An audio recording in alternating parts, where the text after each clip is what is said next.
แนวเลยมาหกหันโจกลมตัวไหนนอนมันปีนากินนอนความเฮาพี่เกียงเมียนจับใจนอน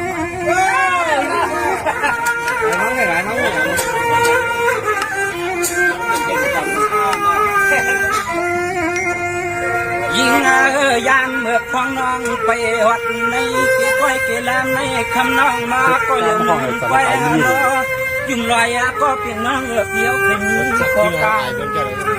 ทำตัวน้องไปของนี่ตัวสาวดาเลยนะของนี่ตัวสาวไปยิงสังวาน้องเด็กปีนากินเงินความจงใหญ่ความไม่รักความในเขาก็จังเลยมีข้อการห้องน้องยิงจงใหญ่ทำเดียว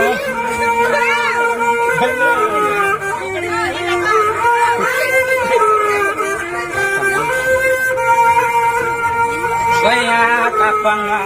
มานั่นก็เดี๋ยวไว้หานางก็ปัดไว้ตามเมื่อยามในคำเมื่อนกเกียงเกียงเกียงน้องนอนเยี่ยมกันได้น้องกันคำเมื่อนอนเยี่ยมได้นี่น้องจับก็สุดมี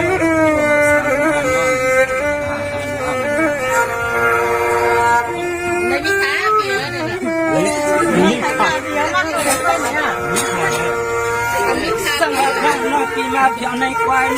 น้องปีสมาเชื่อก็ยังนั่งควายหาน้องนุ่มวันเพื่อปีน้องนั้นก็น้องไปเห็นไปฮักเอ๋น้องปีกลางสองเที่ยวจวนควันไปน้องไปน้อง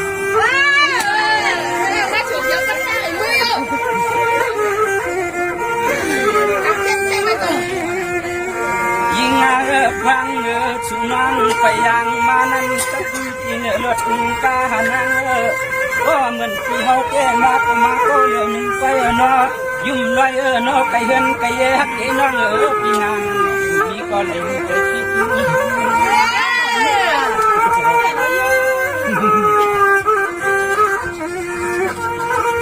สังวาน้องก็ไม่น้องตีขึ้นน้องที่ขึ้นหวักแม่แห่งวันทำก็จะน้องที่กันใจให้เขาไปจวนความสายข้อสุด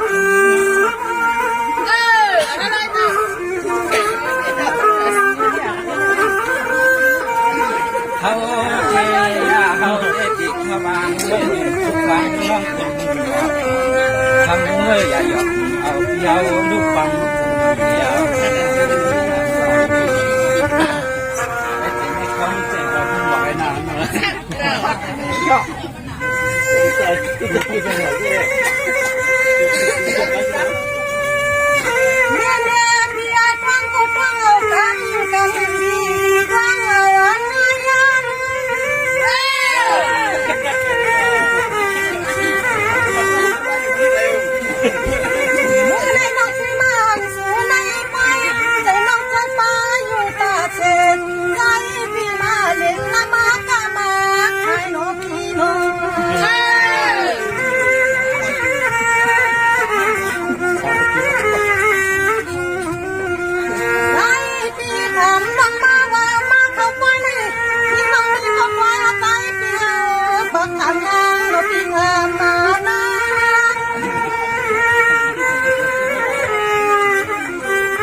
น้องมาก็ควรนะเลี้ยวยิ่งไปนอนเลยเป็นเงี้ยคิวนะพี่นาพี่นาเนาะเต้นนะก็ดักมานะเต้นอยู่ด้วยเต้น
นี่เรื่องกับความทักใจนะ đi hàng lơ phố hoa những nông thì lát cao có những nông có lấy những đa sắm con tí gan kia nhất lệ nông bay quang cô nông những tí mình trang quân dòng lão liên việt này ô pi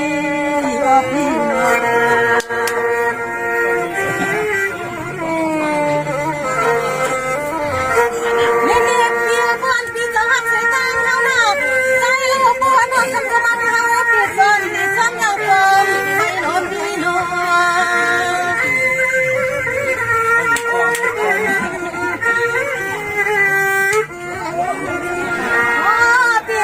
อยู่ริมจนเมืองใหญ่มีงานน้องเอาไปจับหลบกันวันนี้คนมาฟังถึงใจพี่ถึงใจ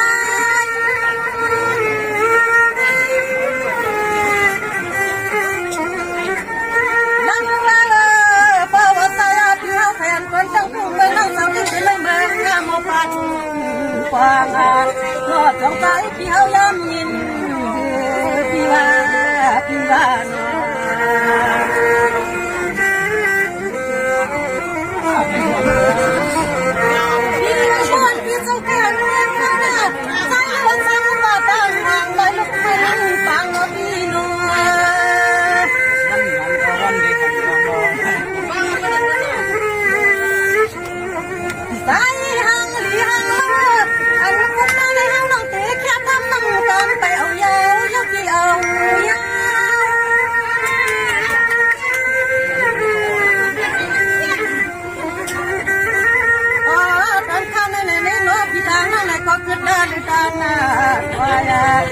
ไปปัญญาให้รถไปเจ็บก